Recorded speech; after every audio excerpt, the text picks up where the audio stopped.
Hey, y'all. It's your legal bestie attorney, Simone. Thanks for joining me on another episode of Girl, Is That Legal?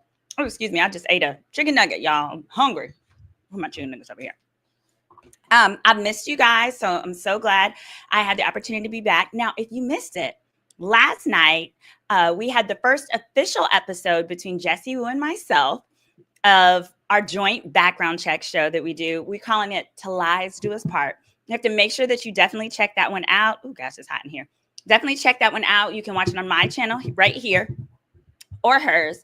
The woman that came on last night, remember, if you guys want to come in, you can just, there's a link below. There's also a link at the bottom of that video where you just complete a form. Everything is confidential. But if there's someone that you would like a background check on, you can submit your request. It's all confidential. We'll let you come on. You can choose to be anonymous or show yourself, but it can be your boyfriend, one of your homegirls, mans, anybody that you just feel like you're like, this ain't adding up. We are here to help. So as you come on in here, also don't forget, let's see.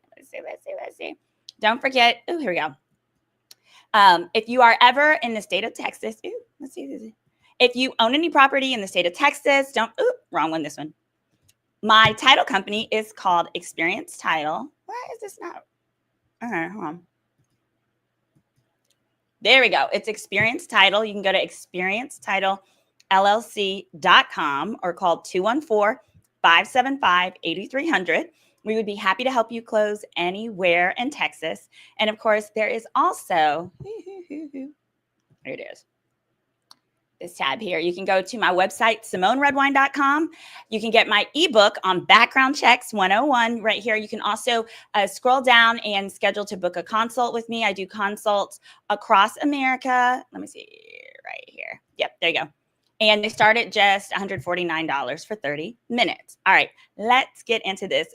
MD said, and maybe new business partners that need a background check. Absolutely. I would love it. So, yep, you just scroll here. And there we go. So let's see which one should we start with today. Now, first, I'm gonna go ahead and put the docket here at the bottom. All right, we're gonna start with Texas's new crazy child support law. I'm gonna play a clip for you. Let's read that one. We want this Texas child support. Here we go. Where did it just go? Oh, you got to be kidding me. Oh, hold on 1 second. You're killing me. I just had it. All right, we're going to go back to it. Hold on. Give me a second. I promised I was ready. I promised.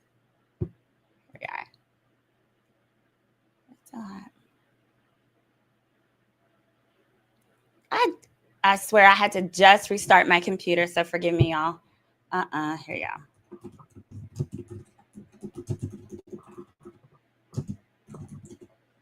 There we go.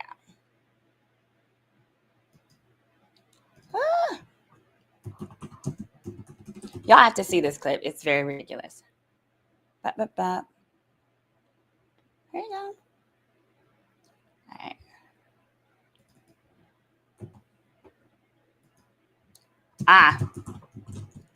Sorry, I promise I'm going to edit this part out. It was right here. But, here we go. We're going to do it this way because apparently I logged myself all the way out and got to log myself back in. This is killing me. Here we go. I know, right? Tell me about your day while I'm pulling up this foolishness. Tell me about it. Here we go. Here's a clip. Oh, we don't care about this one. No, this is Texas. Also, they agreed to child support voucher. Sorry, not child support. Vouchers. Now they're going to do vouchers for private schools. Basically, school choice is what they call it in other places. But hold on, let me just get this back up. What the hell? Let me pull this back up. All right, we're going to move on. So basically, I'll just tell you about the law. So the new Texas child support law is one in which Texas has voted, and at least it's passed in the House so far. So that's where we're at so far. Texas has voted to basically require child support to start at conception. So it's not starting right now. It starts at birth, right? No matter when you confirm, as long as you confirm the child in Texas, it's within 4 years, you can get backdated child support. Well, now what this new law is going to do is changing the game. Because, you know, the Republicans say life starts at conception, which is why we have the abortion laws that we have and all of that kind of stuff. Well, so now basically you can backdate what he's supposed to pay for child support to the date of conception. Here's my question though. I want to know, okay, but does that mean health insurance will kick in from day one? Because they need to make that happen. With health insurance, the thing of it is if you don't force the health insurance companies to do that, then they're not going to allow the woman to be covered. There's a lot of instances where the guy has a job, has health insurance on the job, and he should at least have the option, if that's his baby mama, if that's his kid, whatever, to put her on his health insurance. Let me tell you this. Before Obamacare, which was, gosh, when did that come in? Before Obamacare started, which was around, I don't know, 2014, 16, I'm not sure. But Obamacare is what took away pre-existing conditions, right? Because insurance companies could say, oh, this or that's a pre-existing condition, and we don't have to cover it. Well, many people didn't know in the state of Texas prior to Obamacare, the ability to be pregnant, not being pregnant, the ability to get pregnant was considered a pre-existing condition. And there was no insurance company, not one insurance company in the state of Texas that would cover a pregnant woman on a standalone plan. You can get it from your job, of course. But if you were, let's say you were a realtor, or you owned a beauty shop, or you were a hairstylist, something like that, where you're self-employed and you needed health insurance, nothing covered you. How did I know? Because I was an attorney. I wasn't trying to get pregnant, but I considered being a surrogate for one of my cousins. And my only requirement is that they take care of my health insurance. They searched high and low. There was not one company that would cover it. So in other words, in addition to whatever they were going to give me to compensate me, they would have had to pay out of pocket cash, which is absurd. But anyway, here's the interesting thing. I think this could be really helpful. I think this new law could be very helpful on the side of the mom and the dad, because I think potentially it can really encourage people to go ahead and get that test done earlier, especially if you'd like your health care covered. Now, a homegirl of mine, I'm gonna put this on the screen, y'all. A homegirl of mine owns this company in Dallas. It is Black owned, called Fastest Labs. It's Fastest Labs of Grapevine. Okay. All of them are separately owned, whatever. Hers is Fastest Labs of Grapevine. Their number is 817-767-0929. And babe, let me tell you what they do. They do DNA testing on pregnant women. They do all kinds of testing, but they can test you while you're pregnant. And I'd always been fascinated with that because I had heard that in order to get that done, you have to stick a needle into the amniotic fluid, basically something like, hit that like as you come on in, guys. Not at all. It is a blood test that's done in your arm, and it can be done as soon as you find out you're pregnant. Literally, as soon as you find out you're pregnant. So I was like, well, what's the catch? How expensive is it? Well, a regular DNA test from them after the child's born would be about $300. This one is $1,350. So it's $1,300 for this one versus $300. But think about it. If you're one of those guys like Anthony Edwards, who's got 10 million kids and just keeps getting women pregnant, or what is it, Tyreek Hill, you may want to go ahead, have that girl go get that test quick, fast, in a hurry. And then maybe you provide her with some type of a settlement to not have it. But also on the other hand, some of these women who find out that, oh, I'm not pregnant, they get tested and find out, oh, shoot, it's not Tyreek's, or it's not Anthony Edwards. Anthony Edwards makes $40 million per year for the next 5 years. You find out it's not Anthony's baby, but it's Ladarion from the Dollar General, who also is a part-time personal trainer at Planet Fitness, you may not want to have that baby. That's all I'm saying. That's all I'm saying. It's going to give you options. So yes, so no, if this law goes into effect, I think a lot more people are probably going to get tested for their babies while they're still pregnant. And I've known of some guys who have offered and paid for that. I have one friend in particular who did that and confirmed it was his. That then enabled him to be at the delivery, blah, blah, blah. But the real thing I'm going to be watching for is Texas. Are you going to do the right thing and require insurance companies to cover the mom from the date of conception, even if it's, if it's through his policy? Because at the end of the day, the definition is domestic partners, right? That's how much more of a partner you need to be to make a baby. It sounds like a partnership to me of some sort. A little freaky-deaky partnership, if nothing else. All right, here we go. So next up, y'all, Drake is annoying people again. Let me go. He's annoying people again.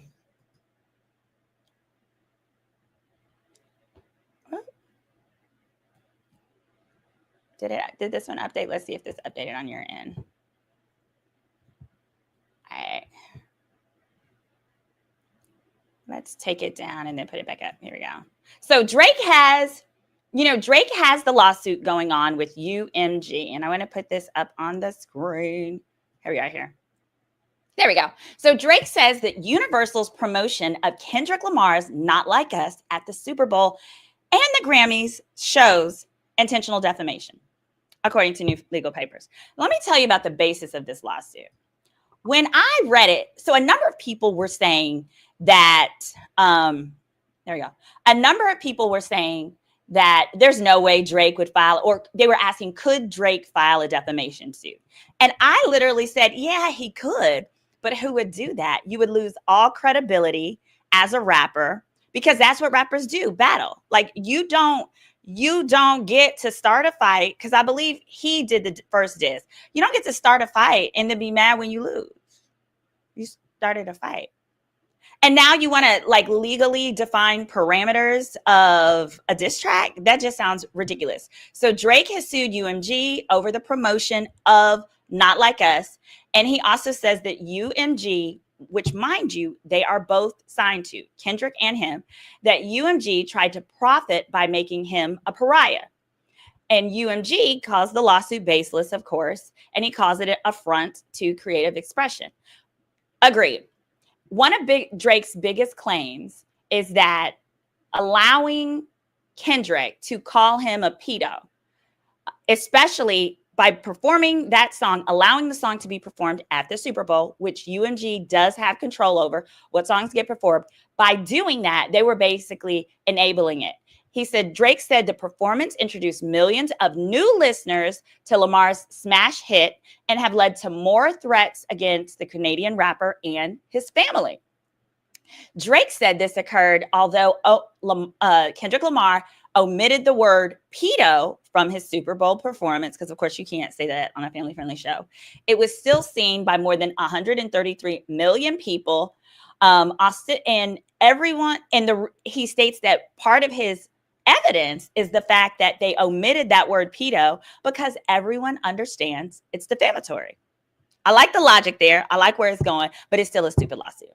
It states it was the first and will hopefully be the last Super Bowl halftime show orchestrated to assassinate the character of another artist. So listen, I sat back and I was like, why would you do this? Like the level of credibility, just the whole foolishness of it all. Like, why would you do this? And then I thought about it. And I looked up Drake's contract. Drake is either just getting out or he just started a new contract. I think Drake is trying to do this to get out of his contract with UMG. Yes, I believe he's offended. I believe he just feels like this was an affront to his light-skinnedness. But I think he is trying to use this as a way to get the hell up out of that contract and start anew with a new one. Because remember, he has been under the same contract since he started. It was a 10-year long contract. He was signed to Basically, it came through Jay Prince Sr. He was associated with Wheezy and that label. But that contract was a 10-year contract. Gosh, where are we at? So, yeah, I guess he probably got it around. No, he probably got it around 2010-ish. It's been a minute. But basically, the contract that he's under is about to renew. So let me know, why do you think he would have done this? Hit that like button as y'all come in. We've got over 100 in the chat, but we have less than 50 likes. It says, are people threatening Drake's kids or family at all? Because they're wondering if anyone has seen that. I think people have talked about his little white baby since inception. I mean, but as far as like threats to his kids or his family, I don't think so. I have not heard that. Jackie asked, is Drake trying to get paid just to go away? That's what I think he's doing, because nothing else makes sense. Like, you are supposed to be this alleged hardcore rapper. Why are you starting a beef? Why are you starting a beef? There we go.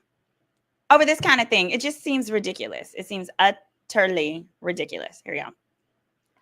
All right, now we're going to change it up, y'all. Elon Musk, he gets on my last nerves. Oh, before we go to that, I want to add, here we go. For those of you guys in the Houston area, I am actually going to be hosting the Houston Lawyers Association Gala, May the 3rd. It's the annual fundraiser for the African American Bar Association for Houston. So I want to encourage anyone to come out, buy tickets, support, or it's not too late. You can also be a sponsor. You can go to the Houston Lawyers Association page, or you can go to my page.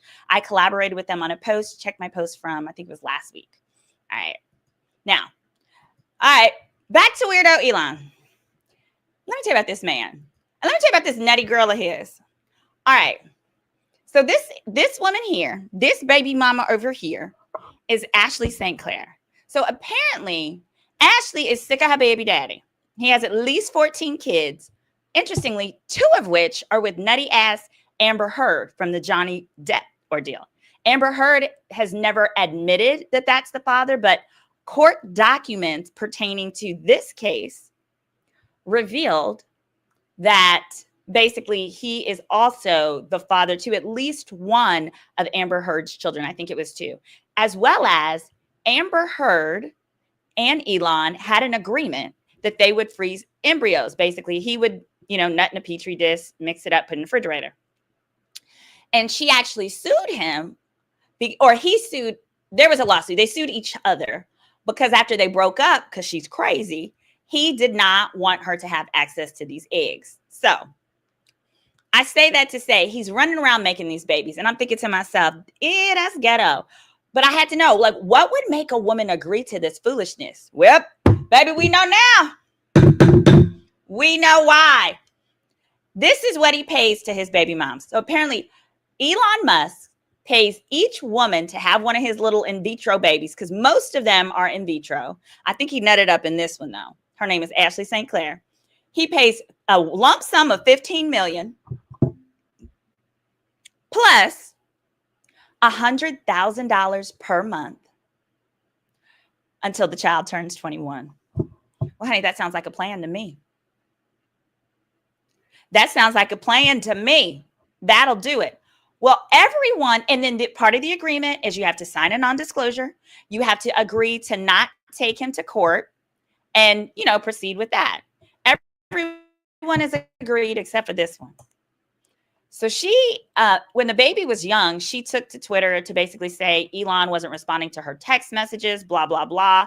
And she stated she had no choice but to file suit against him regarding custody and visitation of their child. Girl, you had choices. You absolutely had choices, Miss Ma'am. Because here's the thing. It's my understanding that Elon has made Texas his home, air quotes, right? His place of domicile. Now, I don't know where Ashley is located. I'm going to guess it kind of looks like from her pictures that it may well be like California or something. But when you think about what potentially she could get elsewise, some people have said, she should go ahead and file. The answer is it's not always the best. Number one, now that she's taking him to court, he gets a credit for what he's already paid her. He gets a credit for that. But also, he's got so many other kids that goes into the fray as well. And I would not be surprised if he structured most of his money in his businesses and in trusts that technically can't be counted for income. So I say that to say, it looks like Miss Ashley got in her little feelings. So apparently they were in a relationship. She thought he was her boyfriend. He's like, I ain't nobody's boyfriend. He said he wants a legion of children because he thinks the world is underpopulated and that it is his responsibility as a genius to populate this earth with as many children as humanly possible for him. That's what he thinks. So she was offended that he wasn't basically treating her like a girlfriend, treating her like a co-parent. He basically made the baby and he ditches. That's what he does. I guess it works for some women who are of the age where they're like, hey, I just want a baby. Apparently he had one such baby with a Japanese woman over in Japan who was a high earner, and it was strictly sperm donation. And he was super happy with that. But it's totally insane. So here's the kicker though, because you know this man is messy. So he was so mad at her for taking him to court. Now, mind you, she's taking him to court to try and get him to have more consistent visitation and also to just kind of control the situation. The problem is Elon don't care about them kids. Oh, JP Mills said Elon is no genius. I know he's not. I'm being facetious. The thing is, Elon don't care nothing about these kids. He had not even seen, I don't think he's seen that child to this day. And so that hurt her. Look, this is an end to a mean. According to Elon, these babies are as good as robots, okay? He just wants you to come on this earth and operate, do whatever he wants to do. He wants you to continue his lineage. So he'll probably pay whatever needs to be paid so these children can have the best tutors and all this. He don't care nothing about that kid. And she's probably seeing how he does take his other little rugrat, the little naughty one that told Trump he needed to be quiet, which he did. How he'll take that little boy everywhere, have him on his shoulders, do all this, and hadn't even seen her kid and felt some type of way. So Miss Thing goes and filed with the court. He gets mad. He slashes her $100,000 a month monthly child support to $50,000 a month. Oh, baby, she's crying. That's how come she sold her Tesla. She did it very publicly, claiming she had to sell these because Elon is not supporting her. Girl,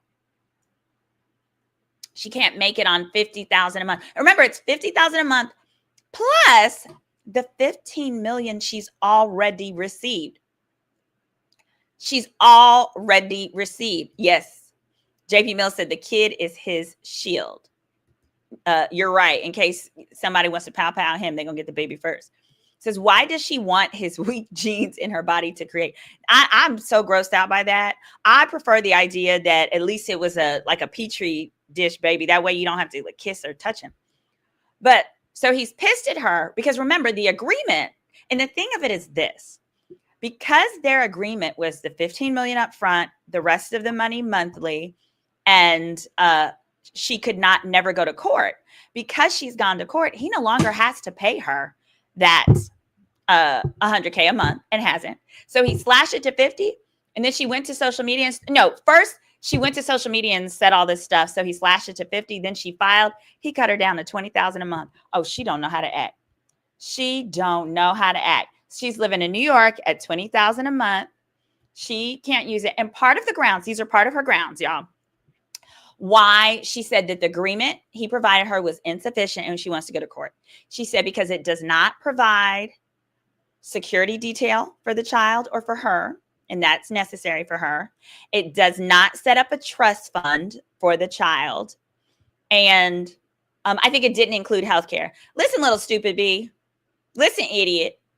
Girl, if you have $15 million, that is the trust fund, stupid. If you invest that 15 wisely, by the time that child is 21, they should have like probably close to 100 million if it's done wisely. Keep in mind, at the time, she still had 100K a month. Like, girl, all these people are stupid. All these people are stupid. So on that note, we're going to switch up and let's talk about y'all homegirl, Latasha. Oh, Latasha. Bless her little heart. All right. So Latasha went on Nene's show and she said she owns the trademark to Xscape. That's all her. She owns it. So I'm going to play this clip for y'all. Check this out. I'm going to try to hear this one. Ooh, that's too big. Hold on. Wait.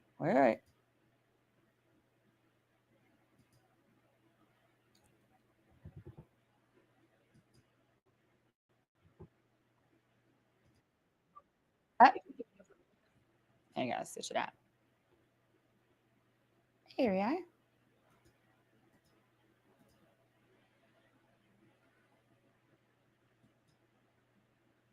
Oh, here we go.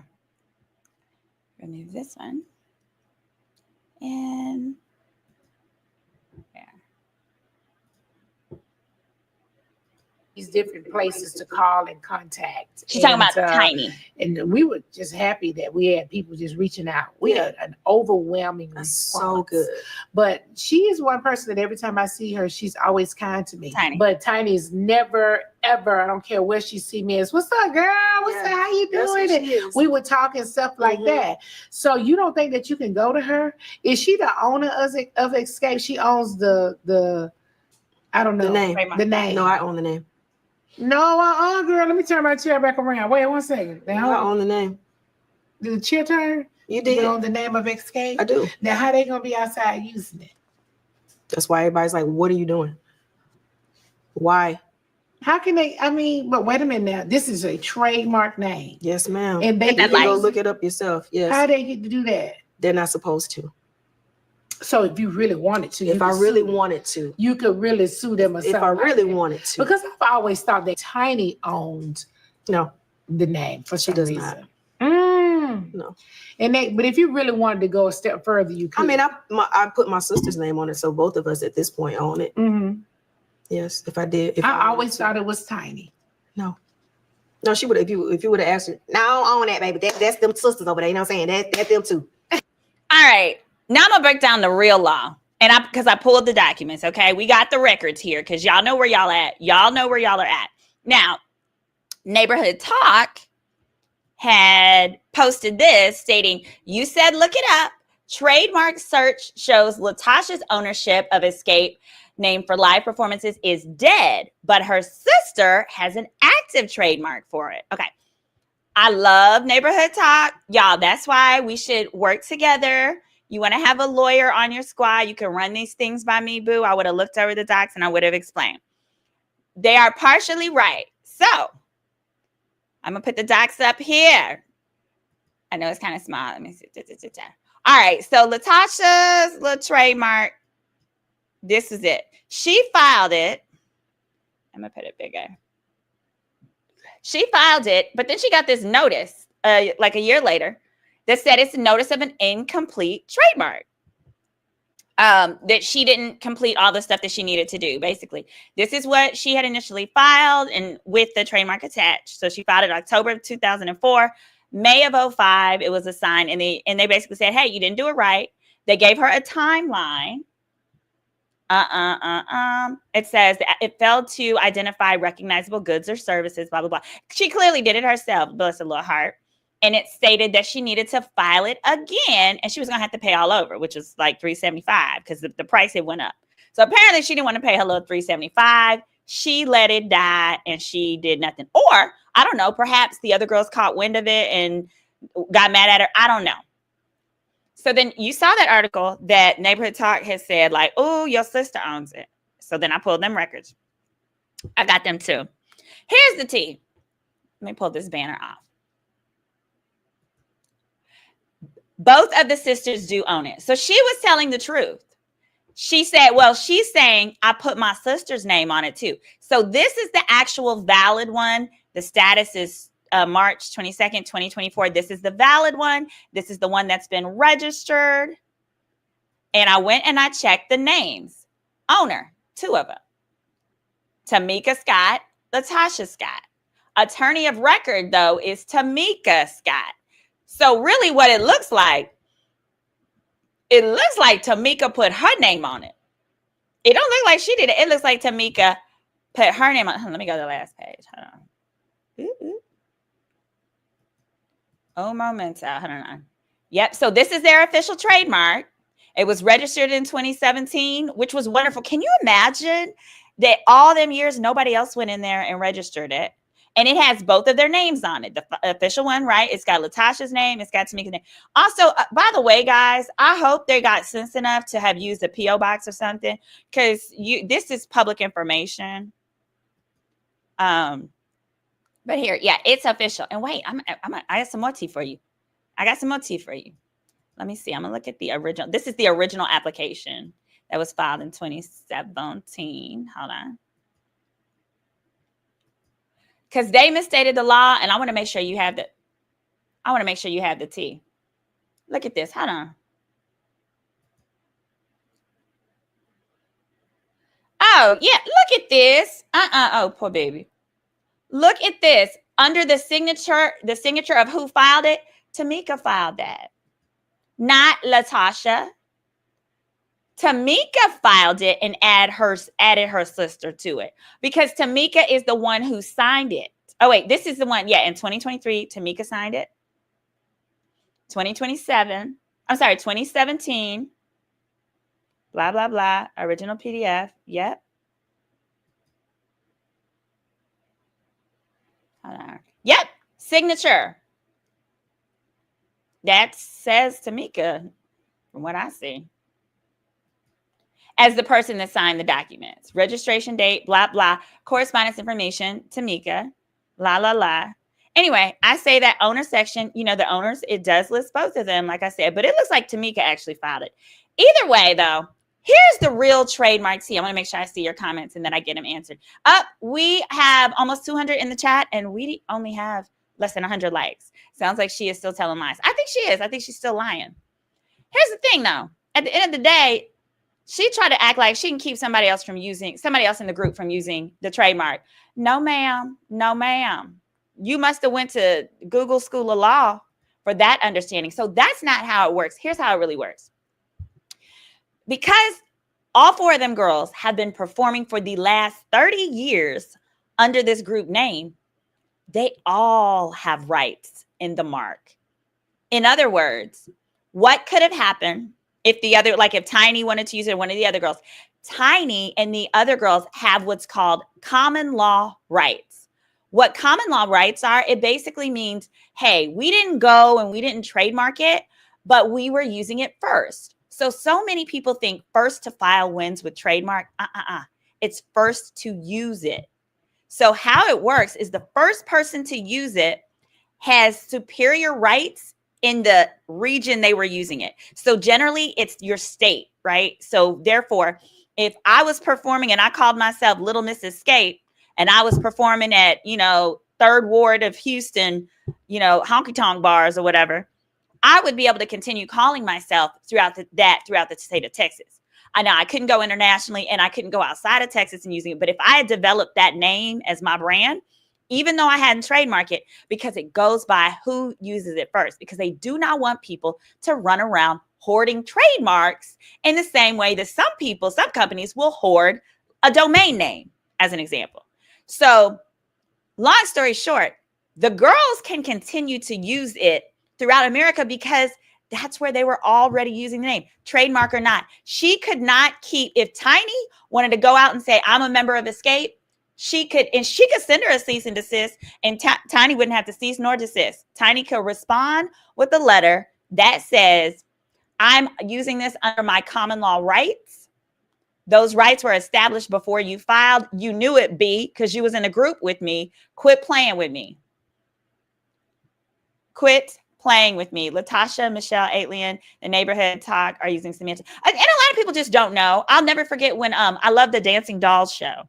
And remember the Dancing Dolls with the black girls that would dance. And I guess it was Mississippi, Alabama, whatever it is. They call themselves the Dancing Dolls. Southern University calls their college girls the Dancing Dolls. And so the woman, I cannot remember her name. Y'all tell me her name in the chat. Didi for life. Yeah.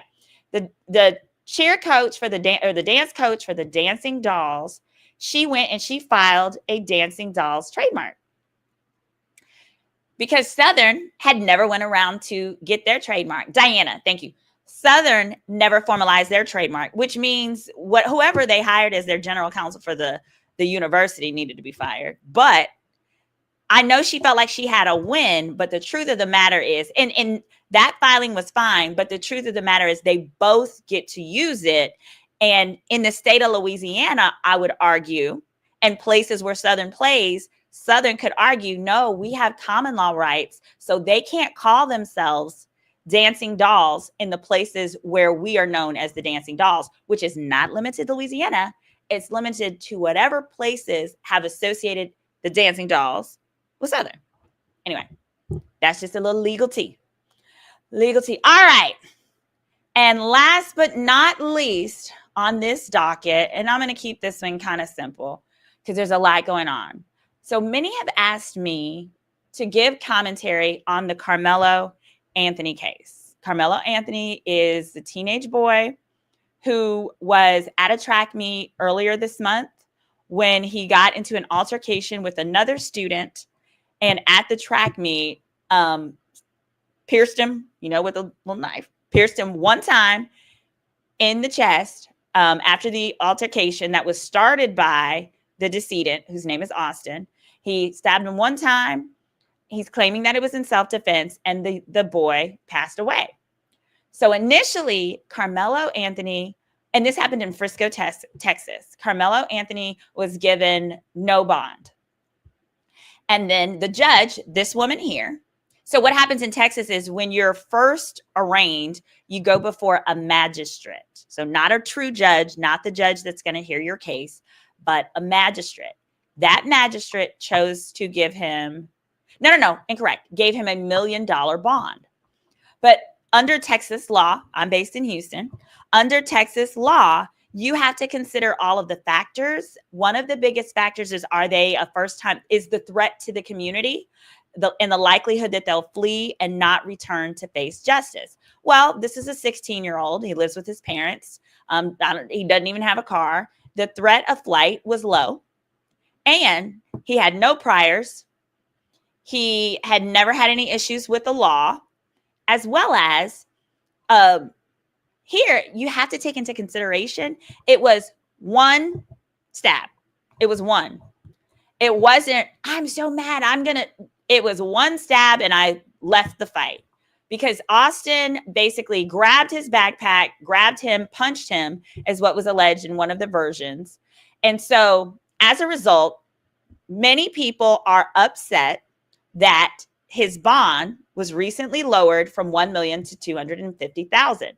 There was a GoFundMe that was raised, and that GoFundMe raised about $350,000.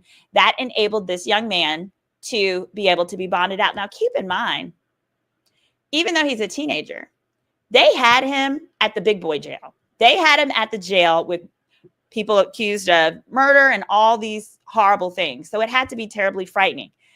And what a lot of people haven't commented on is there's a huge difference in the size of these boys. I'm going to do a deeper dive into this, but I just want to give you these preliminary facts because so many people are like, what's going on here?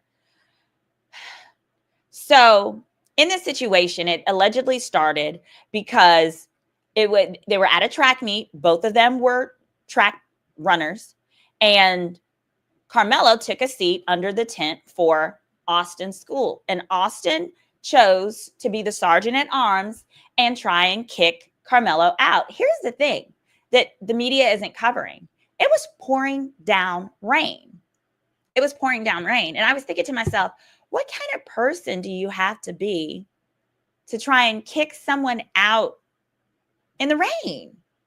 Kick someone out. The whole reason they were under the tent is because it was raining. And allegedly, the tent for Austin's school was like across the field from his school. So basically, he would have gotten completely drenched in the rain trying to travel all the way back to his tent. And I mean, if it were me, I would assume like, hey, it's raining. I'm not going anywhere. You're not going to make me. When the rain stops, I'm going to leave because the track meet will resume. If you've ever run track, let me know your thoughts in the chat. But if you ever run track, you know when it starts raining, the meet stops or it pauses. And when it's raining, if you're going to be performing later, you don't want to get wet. So anyway, Austin told him you have to leave, grabbed his bag, and also grabbed him to force him to leave. Now, allegedly, at some point, Karmelo says, touch me. Like, don't you touch me. Like, you touch me and see what happens. Touch me and see what happens. And not only did he touch him, he punched him. He went to punch him. And Karmelo, out of his bag, pulled out the knife and pow. Now, interestingly, let me see if I can pull this up. Another factor. So the argument is this even allowed to be discussed as a form of self-defense? And the answer is, under Texas law, yeah. So Texas has stand your ground. How it works under the law, and mind you, currently he's being charged with murder, not manslaughter, not any of that, murder with the big M. And what's interesting is he's being charged with that, even though the cops confirm that the investigation isn't even complete. So they haven't, obviously it's very new. So with the investigation not being complete, some people have argued that he's been overcharged in light of the fact that it was one piercing. He pierced him and he ran off. So some people say, oh, he fled the scene.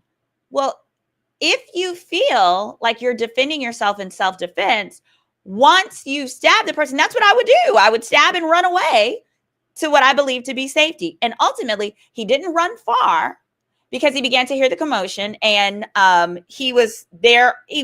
There were bleachers. So he went down to the bottom of the bleachers and he was standing there on the field when the police arrived. The police talked to him, told him, hey, because someone pointed him out. Some of the students pointed him out, and he sat down and allowed himself to be, arrested. At some point, he says, he put his hands on me. Now, we know in our culture, put his hands on me doesn't mean he touched me. He didn't do that. It means he tried to fight me. So the argument from Carmelo's side is it was self-defense. The argument from the supporters of Austin is there's no way. Austin's supporters say, first of all, I'm going to explain how self-defense works in Texas. In Texas, because we have stand your ground, all you have to do as a defendant is provide some evidence of self-defense, some evidence. We have that here because he says to the police, he touched me. Do you think this could be self-defense? He actually asked an officer, do you think this could be self-defense? That was a 16-year-old boy. That's a teenage boy's way of saying, like, I was trying to defend myself. He was harassing me. So I think that amount of evidence should be sufficient to put on the table self-defense. And then when that happens, the burden is now on the state of Texas to prove that it was not self-defense or that it was not reasonable. What would make it reasonable is he has to be under a reasonable fear of imminent death or severe bodily harm. That's going to be tricky here. I think it's going to be a huge challenge. It's always a challenge when you're dealing with someone who's unarmed on the other side. That's always a challenge.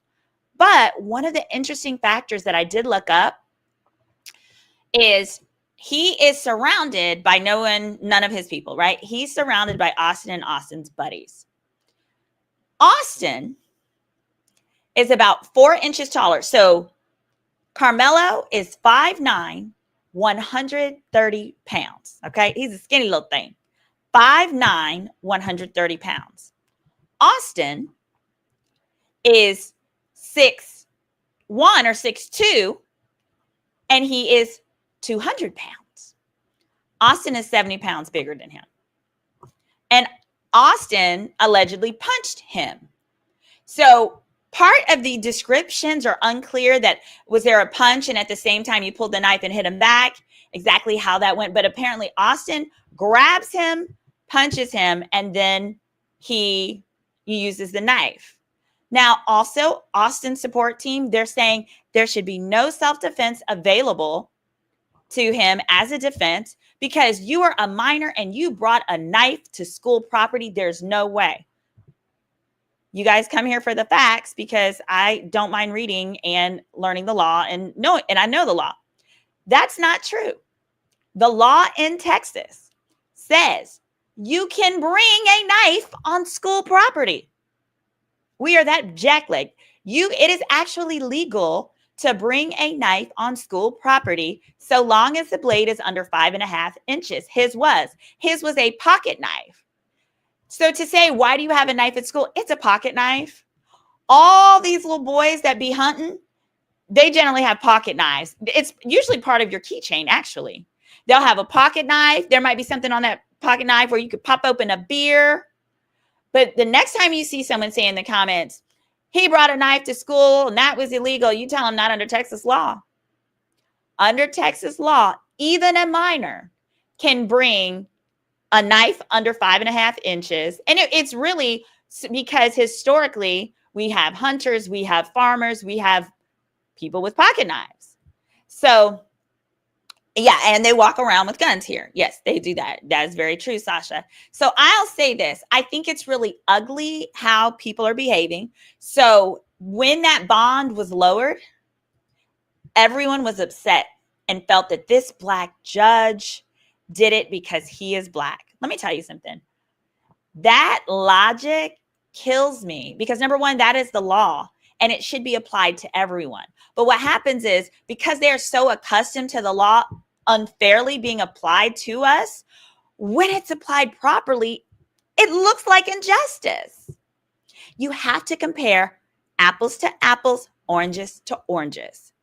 Any other 16-year-old boy with no record, with a mother and father and a home in that county where he could bail to. So basically, he now has an ankle monitor. He cannot leave his home. He cannot go to school. He can't go anywhere but church and his lawyer's office. So they will always know that's what you do. You don't put a 16-year-old in big boy jail for the next year or two while things get worked out for this case. The other issue here, too, is a lot of people are comparing this to Kyle Rittenhouse, feeling like, well, wait a minute. Oh, my God. I just knocked that over. Well, got to deal with that later. Anyway, with Kyle Rittenhouse, he killed 2 unarmed people and had an AR, and he was unlawfully carrying the AR because in that state, you couldn't have one under 18 or whatever weapon he had. He had a rifle. You couldn't have that. The judge dismissed that charge against him so that he would be found guilty of nothing. That was the one charge the prosecution was counting on, and the judge dismissed it.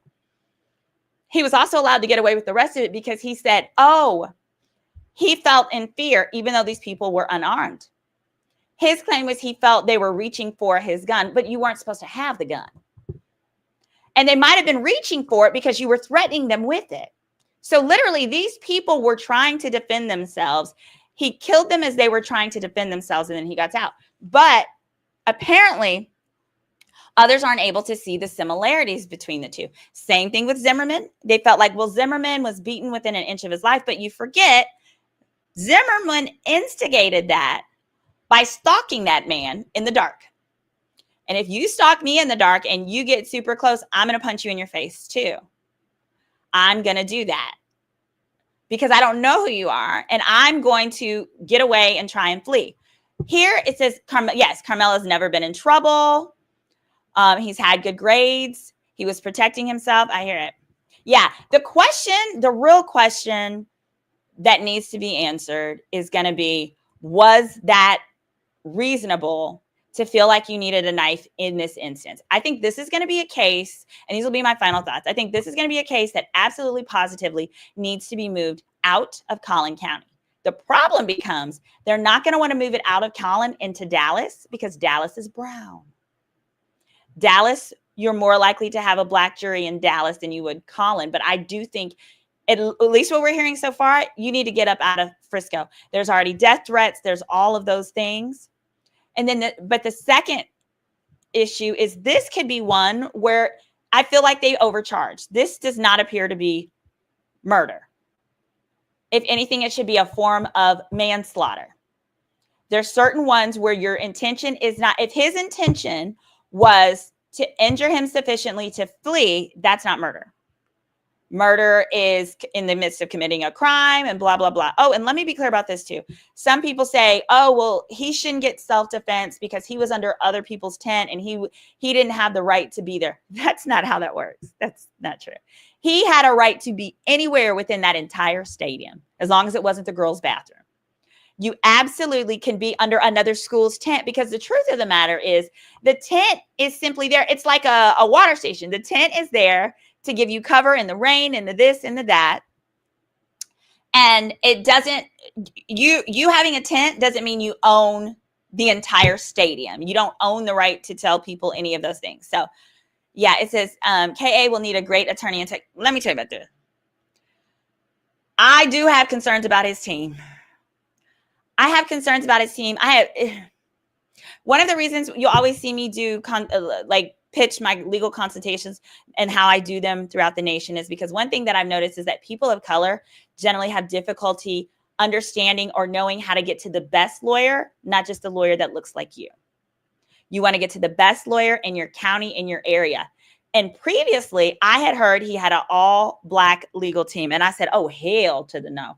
I don't care if you got Thurgood Marshall himself on your legal team. This is Collin County. I won my first multi-million-dollar lawsuit out of a Collin County case. You know how I did it? With them white boys. Sure did. I did it with the white boys. I knew what the jury would look like. I knew my audience. My client was black. I said, I need Tucker and Hunter over here, whose daddies play golf with the judges' daddies, whose uncles donate, and whose dad and uncles and his own office donate to that judge's campaign all the years, every year, even the years when he lost back to back to back before that judge became our judge. Because I play the game.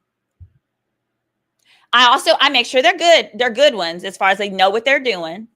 But you have to get the ones who know the inner workings.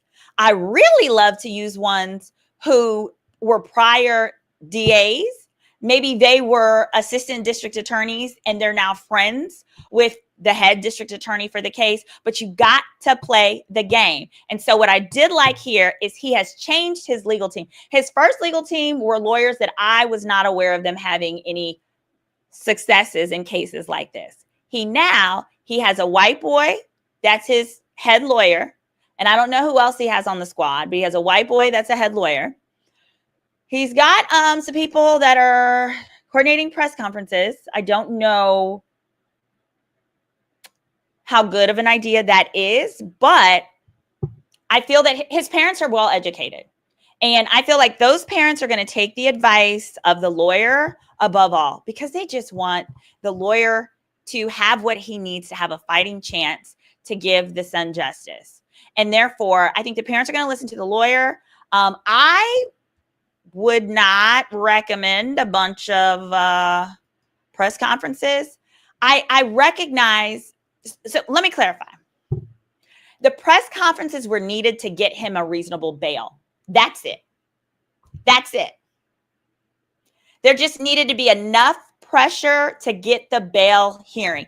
Because any decent lawyer should be able to get a teenage boy with no priors a reasonable bail. And his bail is reasonable, $250. Actually, I think it could have been lower. I think it could have been $100 easily. So when his prior lawyers were unable to even get that bail down previously, I said, oh, Lord. Oh, Lord. And it wasn't because they were black.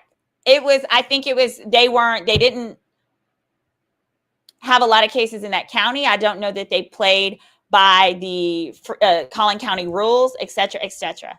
I said that part about us black folks not knowing what kind of legal help we need. Yeah, we just don't know. We go, you know why? Because the way we used to find our lawyers was through our church. Something happens, you tell your pastor pairs you with a lawyer, probably a lawyer that goes to your church. Speaking of that, it's coming back to bite us in the butt over in California. Those whole wildfire cases.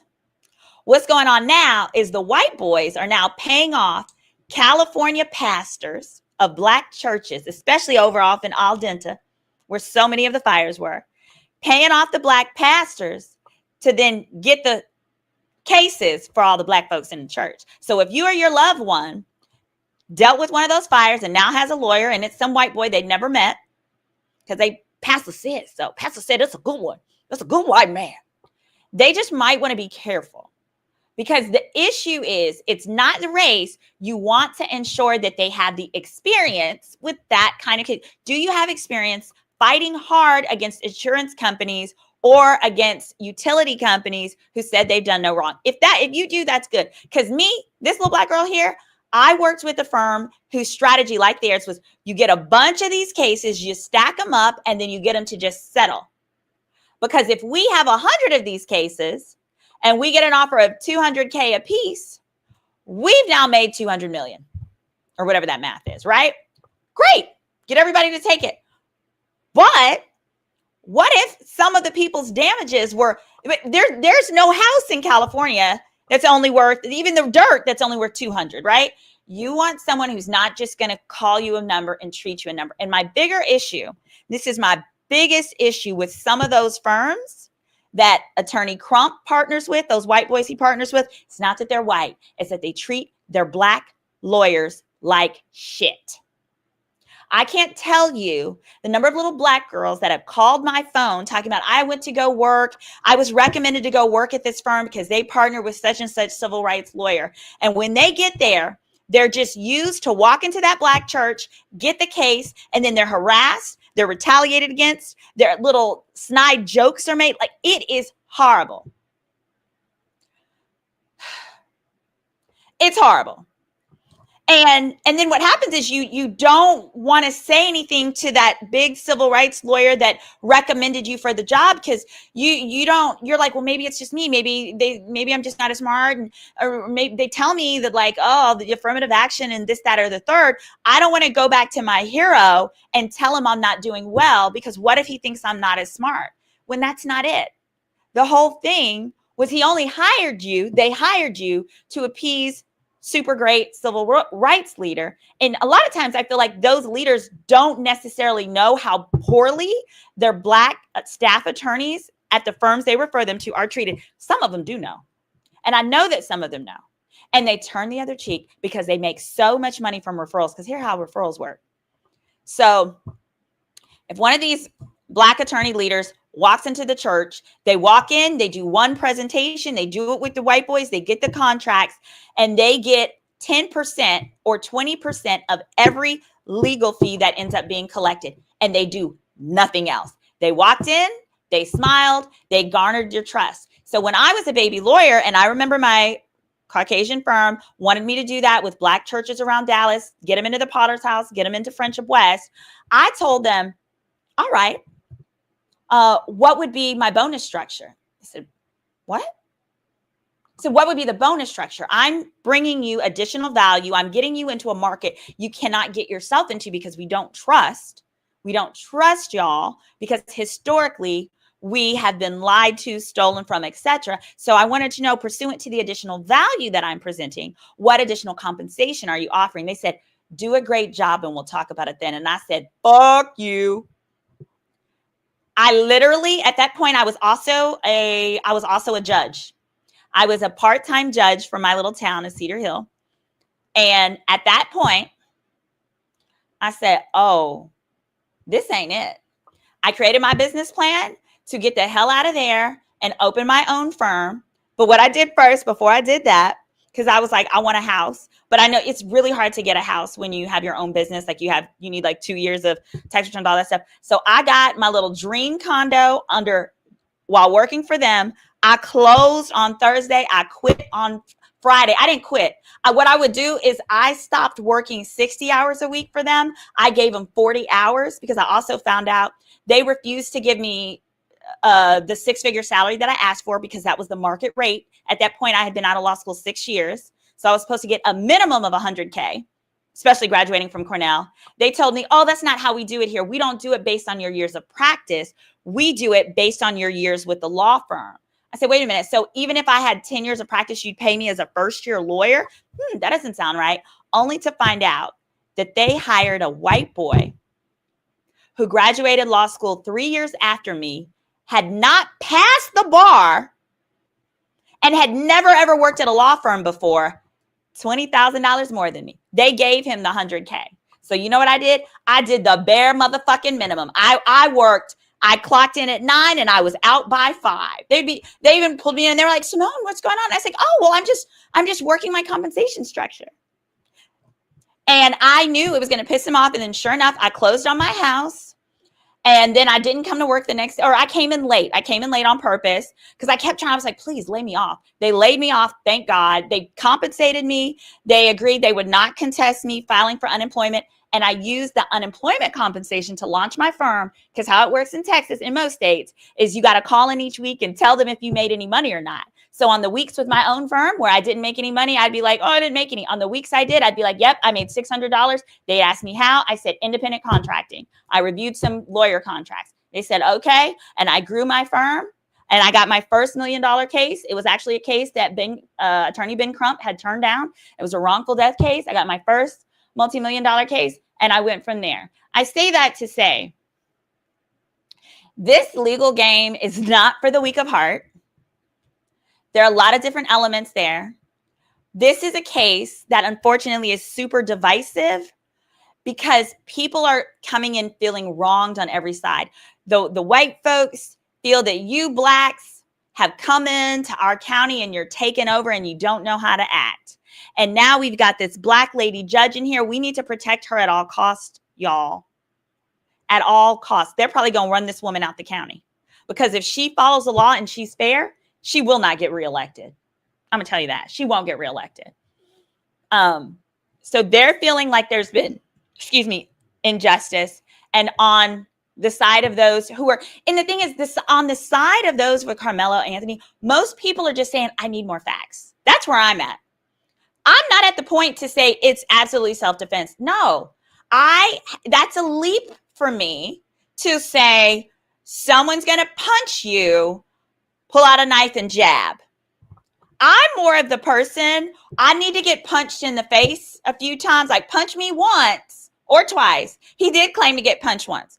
I need to get punched and then I'm going to stab you. I'll stab you in your eyeball. But I'm going to let you punch me at least 1 to 2 good times. Get 2 little.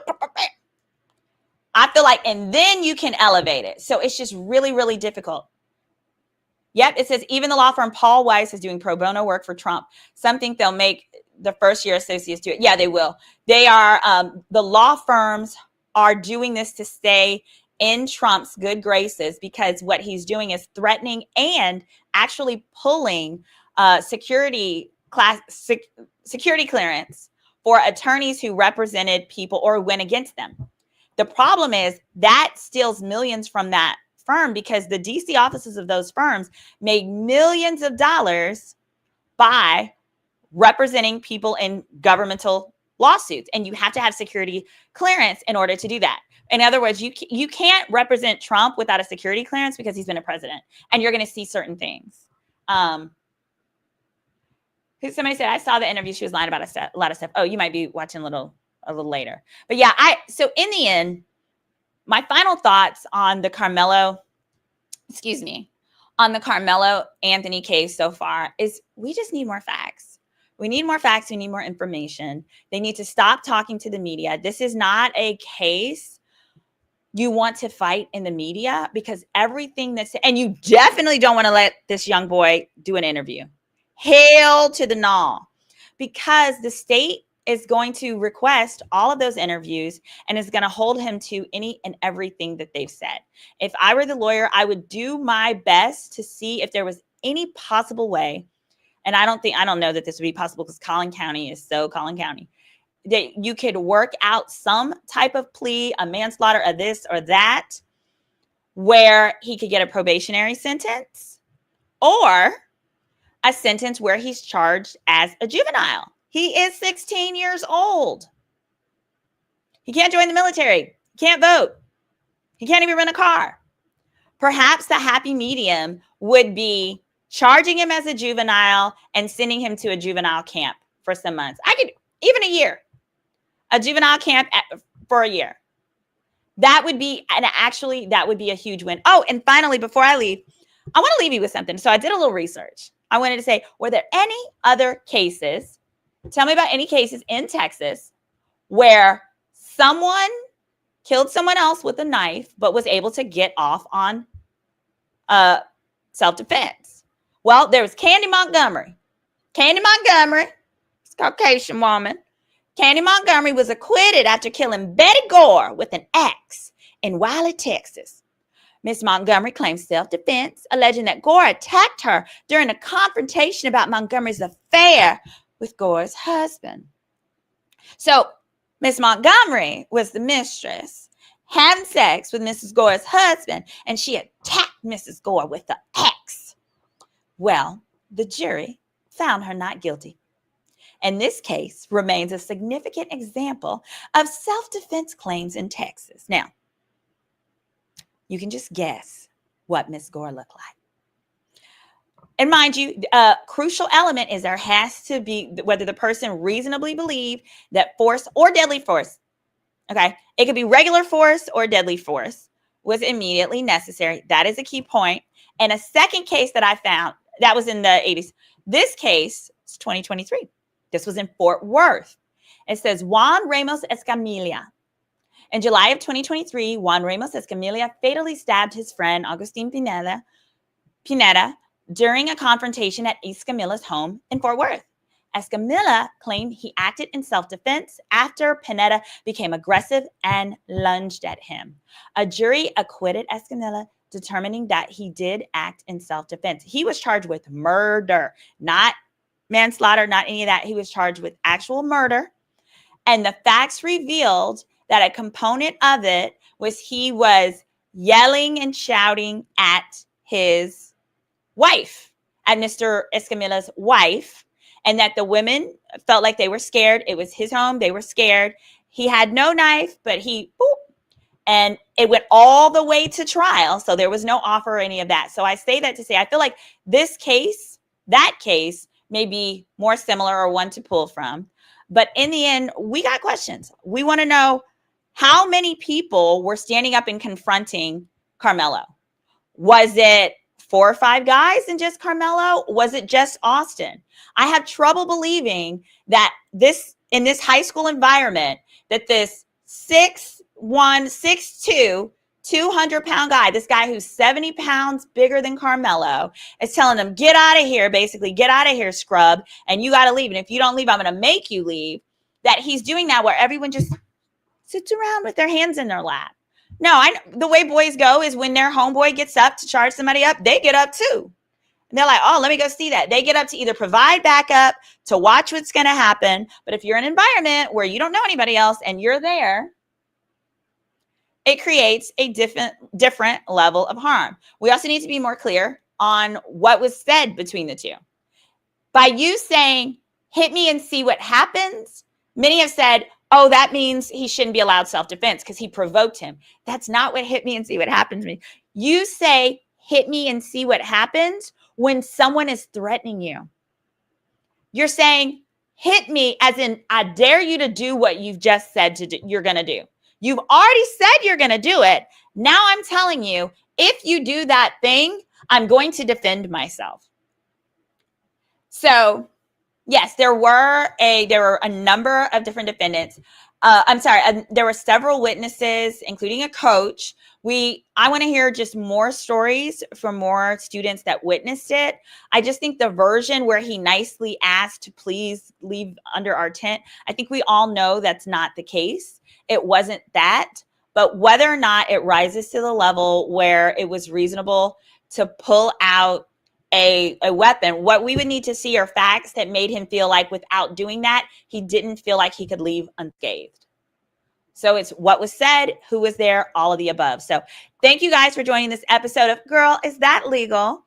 Drop some more comments or some more topics you want me to cover below. And someone has asked, would I join the Diddy case? I did a video on that on my Instagram today. And the answer is hell to the no.